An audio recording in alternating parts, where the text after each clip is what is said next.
Performing at Abbey Road was it's one of those type of things when you're dreaming of being a musician or a rapper, you don't even fathom that. And when it's brought up, it's like, oh, wow, we can actually do that. And the fact that I work with John Bryan, I work with Tommy and Rosie, and we did a lot of orchestrations, it was a no-brainer for us to work with the strings on it. And I thought it would bring this performance to another level, another class of hip-hop. I was definitely aware of the history of Abbey Road before we did it, and that's one of the reasons why it felt so important, and we put so much time and effort in. Just we came out way in advance and practiced so hard because we wanted to live up to the tradition. We wanted to live up to the mystique of this legendary studio. The arrangements were done for this show right here by Tim and Rosie, the Wired Strings.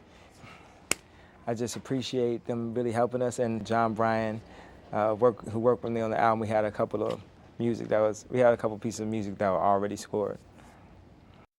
Performing in front of an orchestra and doing like a hip hop show in front of an orchestra, I just thought was so cutting edge, just so different. I love like pushing the envelope, and to be able to just spit true, heartfelt rap lyrics, and whether they have profanity in them or whatever, just in front of an orchestra is just like juxtaposing these two totally, or what is thought to be totally different forms of music. If you picture someone who listens to classical music, and picture someone who listens to only string music, you would think they would hate rap music. And someone that loves rap music, you would think they'll hate strings. But it shows you how it's all music and how hip hop brings everything together. We definitely try to alter people's perception of the music. That was one of my favorite things, adding strings to songs that didn't have them before, and it just brought a new energy. Like Touch the Sky, now we always perform with the strings. It's like I don't even want to hear it without it. I wish I had it for the album version. It took a while. I was there in London a week before, and I was practicing really hard and also shopping really hard. And I really think that shopping came in handy just for my personal pleasure. It had nothing to do with the show whatsoever.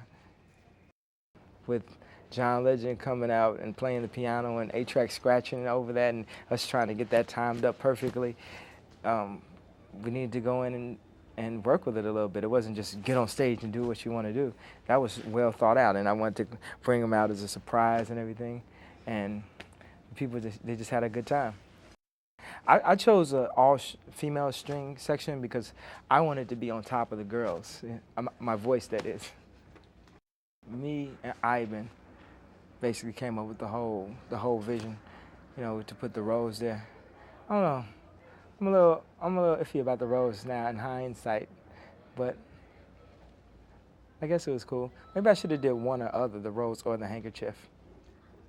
They got to show the behind the scenes clips of me going and like trying to adjust the mask, and people's foreheads. Certain people have really big foreheads, and not in a bad way, not in a negative way. They were just different sized heads, Some people had the push-up line and some had the push-back line, and we're trying to adjust and make these boxes look like they're the same. What certain people put that box there, it'll be like red on their hair because their forehead is just so small, I learned a lot about face structures. I could probably be a professional plastic surgeon after this experience.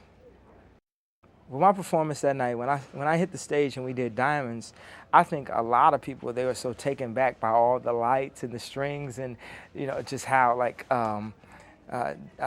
dashingly handsome I was, that everyone was just silent. They were like in awe, like, oh my God, he looks so good, So I was like, okay, can you please get over it? I know, all right, can we clap now, I love to perform for those people, DJs, music producers, radio people, label heads, whoever, all these people who think they've seen everything before, like, but have you seen this? Can you get with this?